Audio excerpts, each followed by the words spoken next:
Shalom. प्रभु यीशु मसीह के मीठे और मधुर नाम में आप सबों का वेलकम करना मांगते हैं आज इस ऑनलाइन सर्विस में। और आज के दिन आपसे परमेश्वर के वचन से एक आशीष की बात बांटना मांगता हूँ, जो है मांगने के विषय में।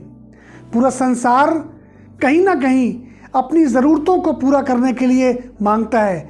छोटा बच्चा अपनी माँ के सामने जिद करता है, माँ अपने हस्बैंड से बोलती है, या हस्बैंड अपने बॉस से, जनता सरकारों से मांगती है। लेकिन आपको बताऊं, मांगने के बावजूद भी किसी की डिमांड कभी पूरी नहीं होती। एक समय हो जाती है, उसके बाद फिर से उनकी ज़रूरतें पूरी होने होती हैं और वो कहीं ना कहीं मांगते रहते हैं। लेकिन परमेश्वर के वचन में यीशु मसीह जब अपने चेलों से बात कर रहा था तो वो कुछ मांगने के विषय में कह रहा था, क्योंकि वो जानता था ये पूरा संसार चिंताओं में और परेशानियों में घिरा है। उनको डिप्रेशन है, उनको टेंशन है, इसलिए क्योंकि वो चिंता करते हैं, उनकी डिमांड कभी पूरी नहीं होती। और इन सब बातों को उसने देखा, तब उसने एक बात अपने चेलों से कही। उसने कहा, अन्य जातियां तो इन सब वस्तुओं की खोज में रहती हैं। कौन सी वस्तुएं? हम क्या खाएंगे, क्या पिएंगे, या क्या पहनेंगे, लेकिन तुमको मैं एक बात बताता हूं।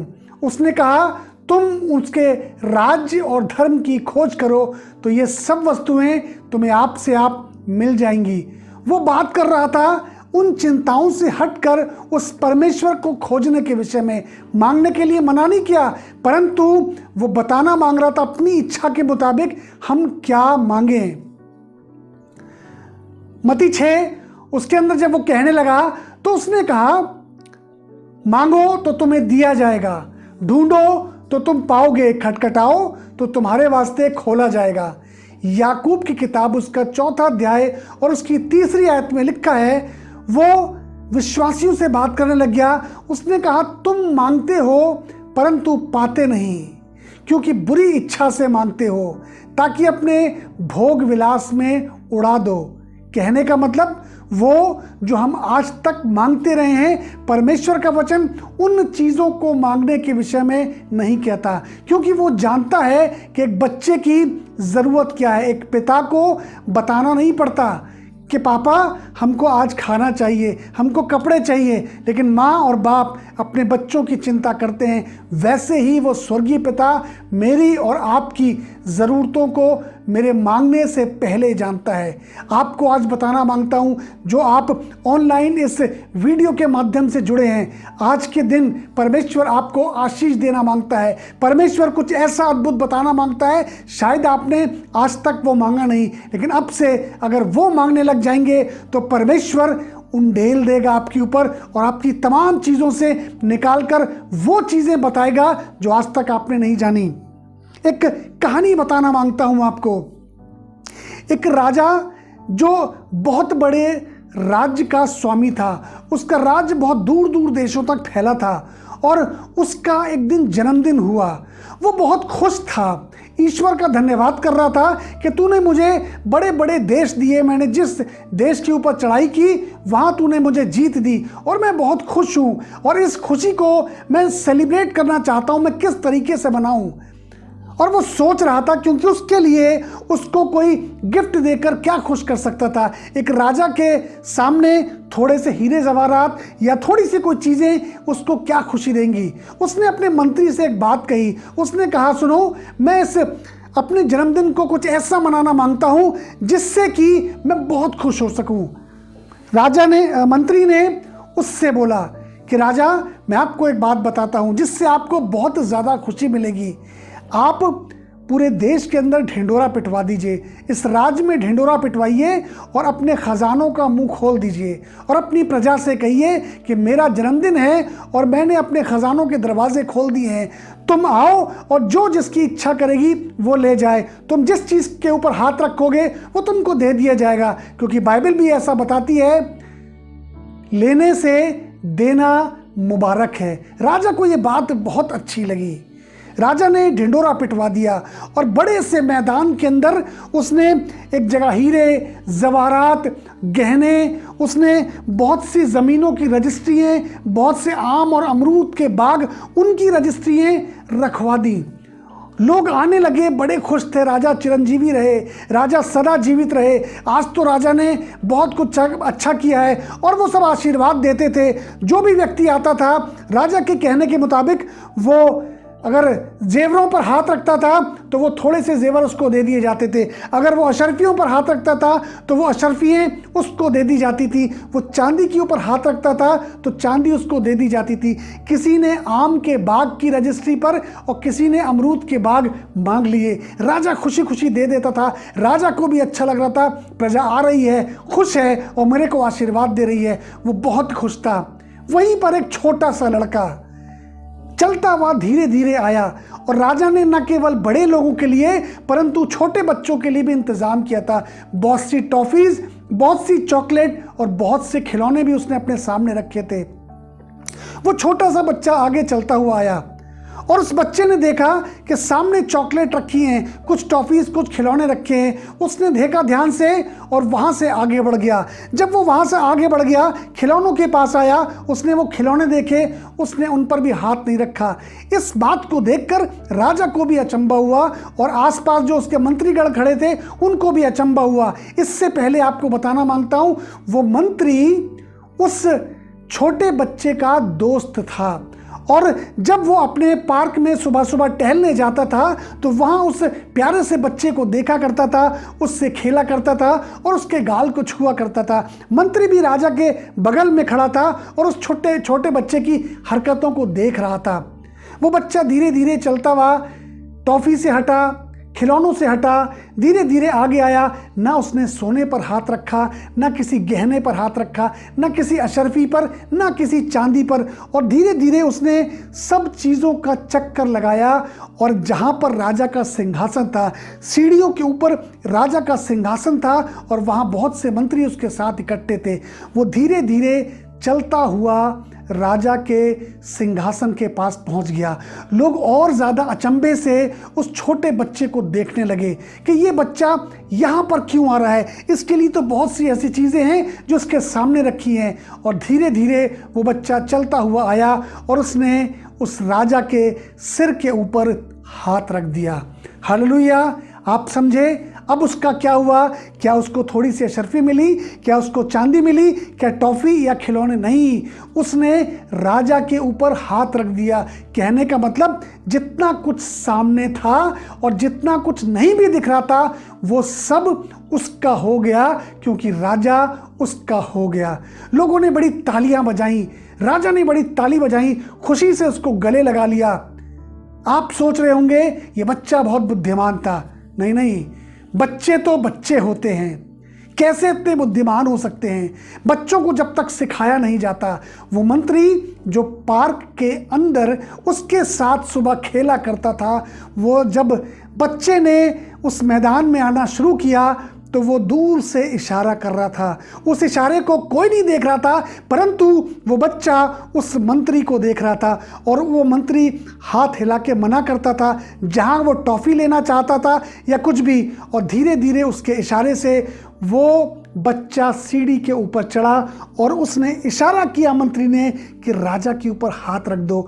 वहीं से उसने हाथ रखा और अब न केवल राजा परंतु राजा का पूरा खजाना, वो तमाम देश उस बच्चे के हो गए थे। हालेलुया।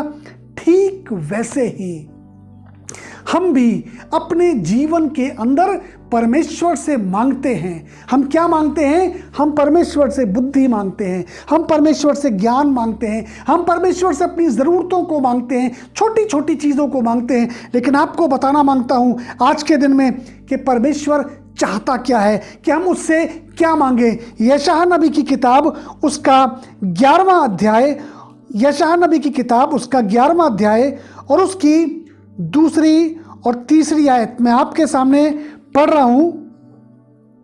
यहां लिखा है, पहली आयत से आपके सामने पढ़ रहा हूं। तब यिशै के ठूंठ में से एक डाली फूट निकलेगी और उसकी जड़ में से एक शाखा निकलकर फलवंत होगी। यहोवा का आत्मा बुद्धि और समझ का आत्मा, युक्ति और पराक्रम का आत्मा और ज्ञान और यहोवा के भय का आत्मा उस पर ठहरा रहेगा और उसको यहोवा का भय सुगंध सा भाएगा। हालेलुया। कहने का मतलब यहोवा का आत्मा बुद्धि और समझ का आत्मा, पराक्रम का आत्मा, यहोवा के भय का आत्मा उस पर अर्थात यीशु मसीह पर ठहरा रहेगा। हालेलुया।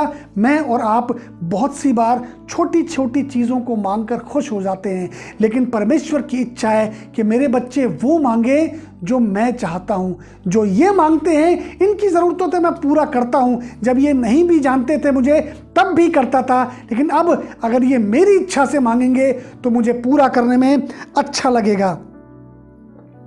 जब हम बाइबल को पढ़ते हैं बहुत सी बार बाइबल हमारे समझ में नहीं आती, क्योंकि ये पवित्र वचन हमारे लिए काला अक्षर भैंस बराबर होता है। बहुत से लोगों से मैंने सुना, भैया समझ नहीं आती, पढ़ते हैं तो नींद आ जाती है, क्या करें, इच्छा तो करते हैं लेकिन समझ नहीं आती। क्यों? क्योंकि हम इस बाइबल के परमेश्वर को नहीं जान सकते जब तक हम ये ना जाने कि वो जो बाइबल के परमेश्वर के बारे में बताएगा उसको ना जान पाए।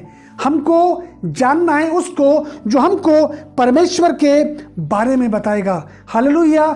एक उदाहरण से आपको समझाना मांगता हूं। अगर मैं आपसे पूछूं कि क्या आप अमेरिका के बारे में कुछ जानते हैं, आप कह देंगे जी मैं जानता हूं, मैंने अमेरिका के बारे में सुना है, मैंने कुछ YouTube पे देखा है, कुछ गूगल में सर्च करके आप मेरे को वहां के बारे में थोड़ी जानकारी दे सकते हैं। लेकिन मैं आपसे ज़्यादा अगर जानना चाहूँगा तो मुझे वहाँ के किसी नागरिक से मिलना पड़ेगा जो आपसे ज़्यादा जानकारी रखता होगा।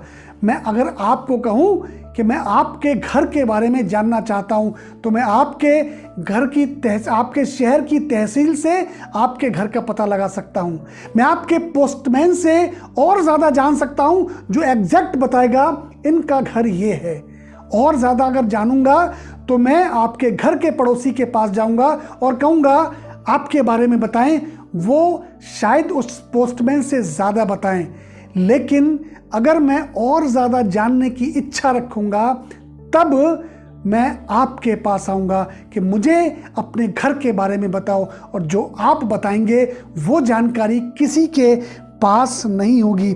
वैसे ही ये बाइबल का परमेश्वर, बाइबल अर्थात ये पवित्र वचन, परमेश्वर को कोई जान नहीं पाता क्योंकि हम उसके पास नहीं जाते जिसने इस संपूर्ण पवित्र शास्त्र को रचा है। दूसरा तीमुथियुस उसका 3 अध्याय उसकी 16वीं आयत के अंदर लिखा है, संपूर्ण पवित्र शास्त्र परमेश्वर की प्रेरणा के द्वारा रचा गया है। कौन थी परमेश्वर की प्रेरणा? कौन था जो परमेश्वर के साथ हमेशा उसके मंत्री के समान रहता था? जैसे वो राजा के साथ वो मंत्री रहता था, बिल्कुल ऐसे ही कौन था जो परमेश्वर को ज़्यादा बेहतर जानता है? अगर हम उसके पास चले जाएंगे तो इस पवित्र शास्त्र को अर्थात परमेश्वर को भी जान जाएंगे। उत्पत्ति की किताब में शुरुआत में पहले अध्याय की पहली आयत में लिखा है, आदि में परमेश्वर ने आकाश और पृथ्वी की सृष्टि की। पृथ्वी बेडौल और सुनसान पड़ी थी और गहरे जल के ऊपर अंधियारा था तथा परमेश्वर का आत्मा जल के ऊपर मंडराता था। हालेलुया। आदि में परमेश्वर ने जब आकाश और पृथ्वी की रचना की तब परमेश्वर का आत्मा गहरे जल के ऊपर मंडराता था। वो था जो सृष्टि से पहले उसके साथ था। अगर हम परमेश्वर को जानना चाहते हैं, इस बाइबल के परमेश्वर को, परमेश्वर की इच्छा को, तब हमको उस पवित्र आत्मा के अर्थात उसके आत्मा के पास जाना पड़ेगा। हालेलुया। लूका रचित सुसमाचार उसका 11 अध्याय और उसकी 11 से लेके 13वीं आयत तक, तुम में से ऐसा कौन पिता होगा कि जब उसका पुत्र रोटी मांगे तो उसे पत्थर दे, या मछली मांगे तो मछली के बदले उसे सांप दे, या अंडा मांगे तो उसे बिच्छू दे? अतः जब तुम बुरे होकर अपने बच्चों को अच्छी वस्तुएं देना जानते हो तो स्वर्गीय पिता अपने मांगने वालों को पवित्र आत्मा क्यों ना देगा। हालेलुया। कहने का मतलब यीशु मसीह अपने चेलों को ये शिक्षा दे रहे थे, संसार की इन चीज़ों को मांगने की ज़रूरत नहीं है, इससे पहले तो मांगो, तुम्हारा पिता जानता है। लेकिन जो कुछ मांगना है वो ये है पवित्र आत्मा। हालेलुया। बहुत सी बार हम उसके पवित्र आत्मा को नहीं मांगते, हमको पता ही नहीं है उसके बारे में, हम जानते ही नहीं हैं। पौलुस जब अपने प्रचार यात्रा में था, जब वो अपने परमेश्वर के वचन का प्रचार कर रहा था, तब वो एक कलीसिया के पास गया, एक शहर के अंदर गया जो कि इफिसुस की कलीसिया कहलाती है। इसका जिक्र आपको मिलेगा प्रेरितों की किताब 19 अध्याय और उसकी पहली आयत में। पौलुस एक शहर इफिसुस में गया और वहां पर कुछ लोगों से मिला। यह लिखा है, जब अपुल्लोस कुरिन्थुस में था तो पौलुस ऊपर के सारे प्रदेश से होकर इफिसुस में आया। वहाँ कुछ चेलों को देखकर उनसे कहा, क्या तुमने विश्वास करते समय पवित्र आत्मा पाया? उन्होंने उससे कहा, हमने तो पवित्र आत्मा की चर्चा भी नहीं सुनी। हालेलुया। वो पूछ रहा था एक विश्वासियों की मंडली से, वो जो परमेश्वर पर विश्वास करते थे, क्या तुमने विश्वास करते समय पवित्र आत्मा पाया? उन्होंने कहा, हमने तो इसकी चर्चा भी नहीं सुनी है। अफसोस है, आज बहुत सी कलीसियाओं में बहुत से लोगों ने, बहुत से विश्वास करने वालों ने भी उस पवित्र आत्मा की चर्चा नहीं सुनी है, इसलिए बहुत ठंडापन जिंदगी में या कलीसियाओं के अंदर दिखाई देता है। लाइफ ट्रांसफॉर्म नहीं हुई है और धीरे धीरे इस बात को सुनने लगते हैं कि भैया बहुत प्रार्थना तो करते हैं लेकिन सुनी नहीं जाती। कारण पता है क्या है? क्योंकि जिंदगी में बहुत कुछ मांगा, परमेश्वर ने दिया भी, लेकिन वो जो एक्चुअल में उस यीशु मसीह ने कहा था मांगना, उसको नहीं मांगा, उसके साथ कोई मुलाकात नहीं हो पाई। इसलिए ये ठंडापन, ये डर, ये भय, ये एंजाइटी, ये डिप्रेशन हमारे जीवनों के अंदर काम करने लगता है। जब संसार घेरता है परेशानियों में, जब तमाम दिक्कतें दिखाई देती हैं, तब हम भागते हैं और डरते हैं और इधर उधर खड़बड़ाते हैं, क्योंकि हमने वो नहीं मांगा जो उस यीशु मसीह की, जो उस परमेश्वर की इच्छा है, जो हमको परमेश्वर के बारे में बताएगा। किसको मिलता है ये पवित्र आत्मा? प्रेरितों की किताब उसका 5वां अध्याय और उसकी 32वीं आयत में इस प्रकार से लिखा है, हम इन बातों के गवाह हैं और वैसे ही पवित्र आत्मा भी, जिसे परमेश्वर ने उन्हें दिया है जो उसकी आज्ञा मानते हैं। हालेलुया।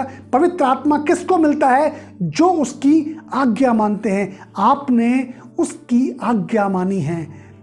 यीशु मसीह जब बपतिस्मा लेकर ऊपर आया तो लिखा है, आकाश खुल गया और आकाशवाणी हुई, ये मेरा प्रिय पुत्र है, इससे मैं अत्यंत प्रसन्न हूँ, इसकी सुनो। आपने विश्वास किया है, अर्थात आपने आज्ञा मान ली है और यीशु मसीह को आपने उद्धारकर्ता करके ग्रहण किया है। अगर आपने उस यीशु मसीह को अपना उद्धारकर्ता करके ग्रहण किया है, अगर उसके बलिदान पर विश्वास किया है कि यीशु मसीह मेरे पापों की खातिर मारा गया, गाड़ा गया और तीसरे दिन मुर्दों में से जी उठा, अगर आप इस बात पर विश्वास करते हैं तो आप परमेश्वर की आज्ञा को मानते हैं। हालेलुया। वो ना केवल उन लोगों के लिए, चंद लोगों के लिए, परंतु संपूर्ण जगत के लिए उसने समस्त जगत से ऐसा प्रेम किया कि अपना इकलौता पुत्र दे दिया, ताकि जो कोई उस पर विश्वास करे वो नाश ना हो परंतु अनंत जीवन पाए। सब लोगों के लिए जो उसकी आज्ञा को मानते हैं पवित्र आत्मा रखा है। और यीशु मसीह इसी बात को कह रहा था कि तुम पवित्र आत्मा मांगो। हालेलुया।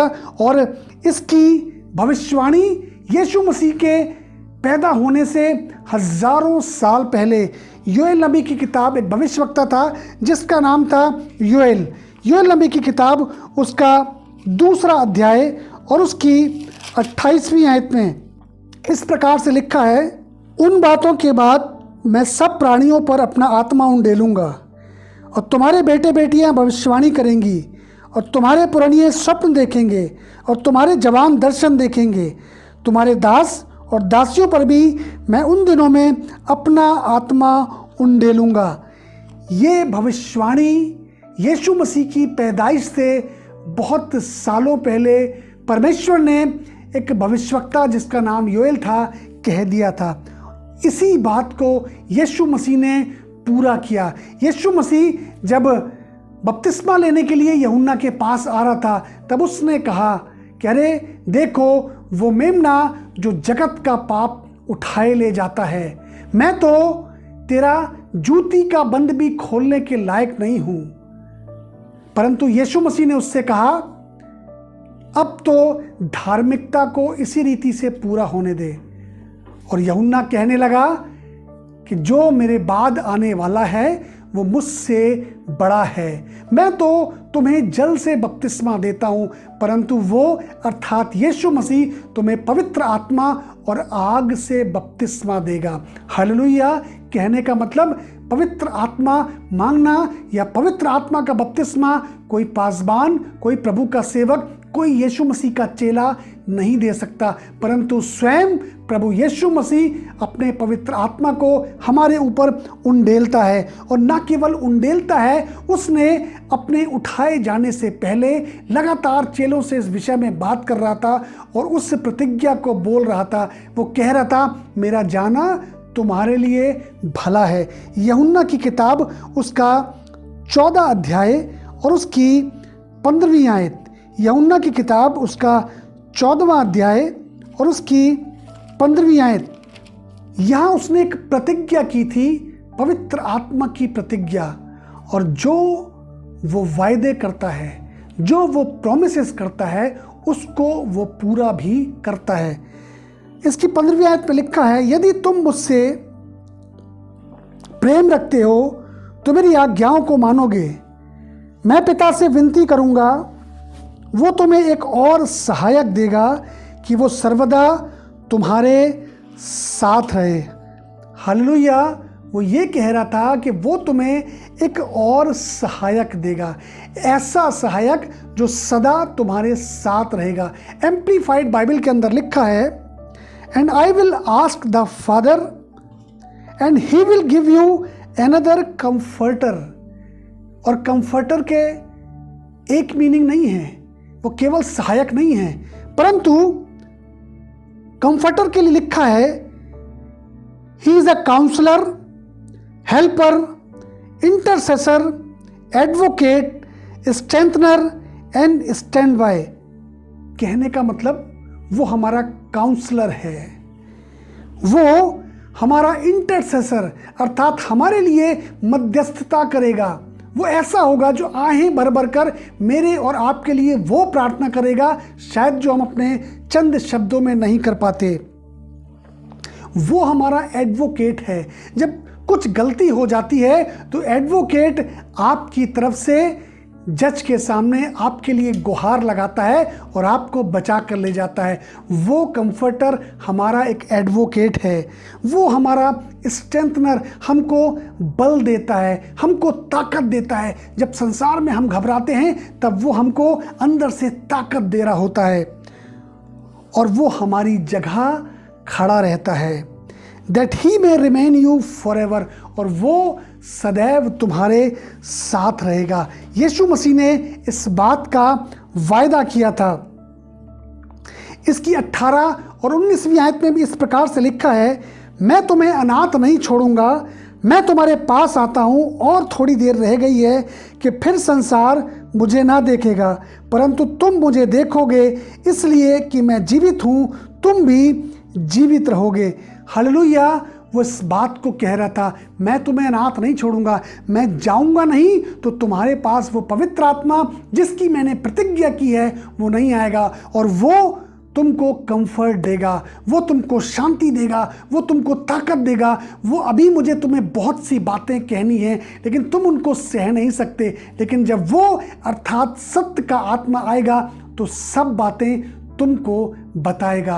वो खोल खोल कर मेरे बारे में बताएगा। यही वो मंत्री है, यही वो पवित्र आत्मा है जो आदि काल से परमेश्वर के साथ था। इससे पहले कि इस सृष्टि की रचना की जाती वो था और वो परमेश्वर के बारे में, इस बाइबल के परमेश्वर के बारे में, उस यीशु मसीह के बारे में मुझको और आपको बताएगा। परंतु अफसोस है कि हमने उसकी चर्चा नहीं सुनी है। इसी की 26वीं आयत में इस प्रकार से लिखा है, यूहन्ना 14 और उसकी 26वीं आयत के अंदर, मैं तुम्हें शांति दिए जाता हूँ, अपनी शांति तुम्हें देता हूँ, जैसे संसार देता है मैं तुम्हें नहीं देता।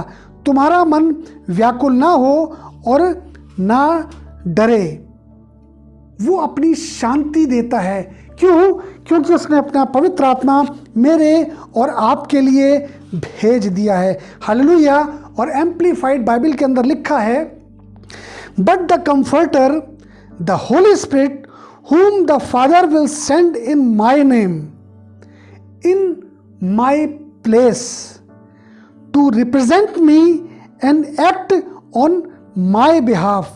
He will teach you all things and he will cause you to recall everything I have told you. वो तुम्हें सारी बातें बताएगा। वो मेरे स्थान पर होगा, वो मुझको रिप्रेजेंट करेगा। और वो कहने लगा, तुम उसे जानते हो, वो तुम्हारे साथ रहेगा, संसार उसे नहीं जानता। अगर आज तक आपने उस पवित्र आत्मा की चर्चा नहीं सुनी, बहुत कुछ मांगा तो परमेश्वर से, बुद्धि मांगी, ज्ञान मांगा, लेकिन मैंने आपको बताया यशायाह 11 में जो लिखा है, उसने कहा यहोवा का आत्मा, बुद्धि का आत्मा, पराक्रम का आत्मा, एक ऐसा पवित्र आत्मा जिसके अंदर सब कुछ पाया जाता है। जब हम उसको एक डिज़ायर के साथ, एक इच्छा के साथ मांगते हैं कि प्रभु वो हमको अपने पवित्र आत्मा से भर दे। उस समय चेलों का समय था और उन चेलों ने आज्ञा मानी। उसने कहा था, तुम ठहरे रहना जब तक स्वर्ग से सामर्थ ना पाओ। और वो चेलों ने इंतज़ार किया, ठहरे रहे, और अब पवित्र आत्मा उनके ऊपर भेज दिया और उस सामर्थ्य से उन्होंने समस्त संसार को परमेश्वर के वचन से भर दिया। मैं और आप उसका प्रत्युत्तर हैं। अगर मैंने आज तक बहुत कुछ मांगा लेकिन पवित्र आत्मा को नहीं मांगा, जो यीशु मसीह चाहता है कि तुम मांगो, तो आज आपको इच्छा रखनी पड़ेगी कि प्रभु मैं भी चाहता हूँ। बाइबल में लिखा है, बिना पवित्र आत्मा के कोई कह नहीं सकता कि यीशु ही प्रभु है। आपने अगर यीशु मसीह को प्रभु कहा है, पवित्र आत्मा आपके साथ है, तभी आप उसको अपना प्रभु कह रहे हैं।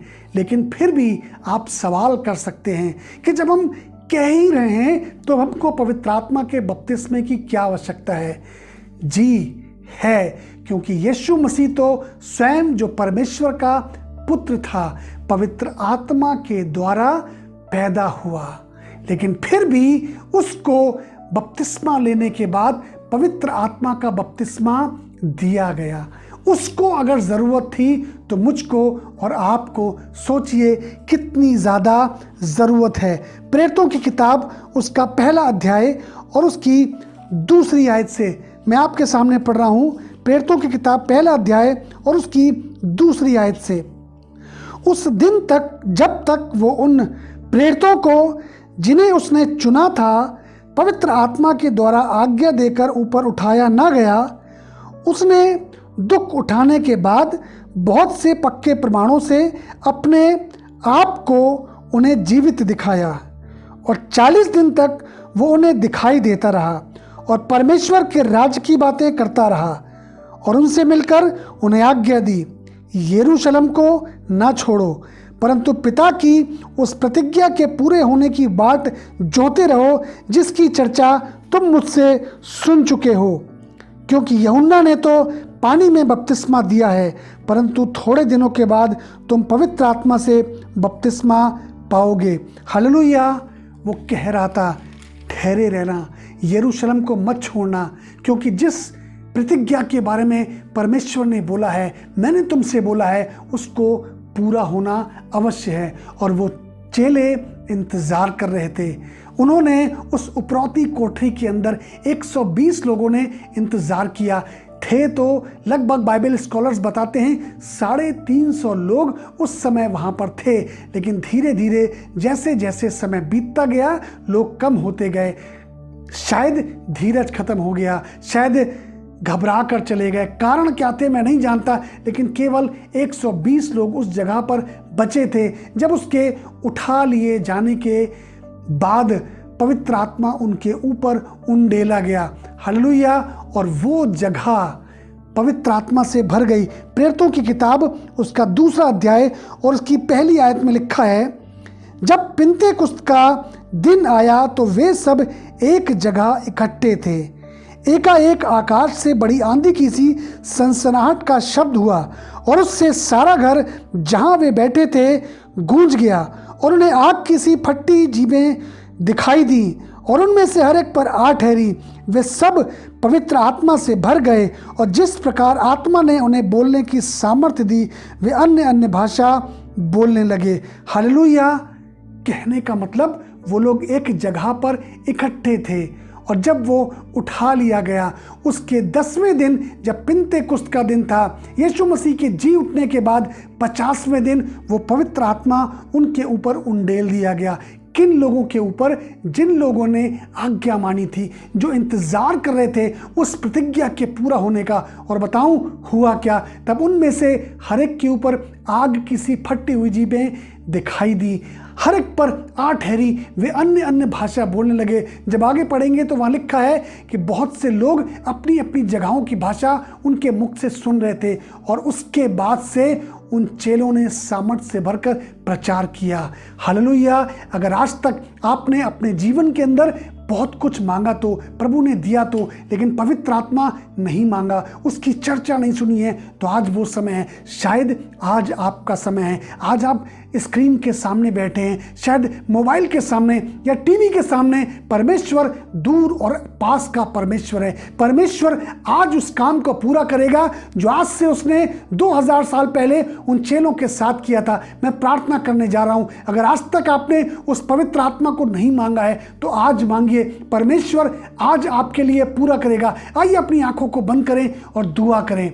Thank you Jesus. प्यारे खुदावन, हम धन्यवाद करते हैं कि जो प्रतिज्ञा तूने की है प्रभु उसको पूरा किया है प्रभु यीशु मसीह। इन विश्वास करने वाले लोगों के लिए जिन्होंने आपकी आज्ञा मानी प्रभु, जिन्होंने आपके ऊपर विश्वास किया और आज प्रभु विश्वास के साथ प्रभु आपके वचन के मुताबिक प्रभु ये कह रहे हैं कि हमको भी अपने पवित्र आत्मा का बपतिस्मा दे प्रभु। इसी समय तेरा हाथ इनके ऊपर जाए प्रभु और ये प्रभु पवित्र आत्मा से बैप्टाइज किए जाएं प्रभु यीशु मसीह। तेरे नाम से कहना मांगता हूं प्रभु, इसी समय प्रभु यीशु मसीह तेरा आत्मा इनको घेरे और प्रभु आज के बाद से ये तेरी सामर्थ से भरकर और ज़्यादा गहराई से तुझ परमेश्वर को जान पाए प्रभु। हर एक विश्वास करने वाले के ऊपर प्रभु यीशु मसीह अपनी उस प्रतिज्ञा को पूरा करना प्रभु।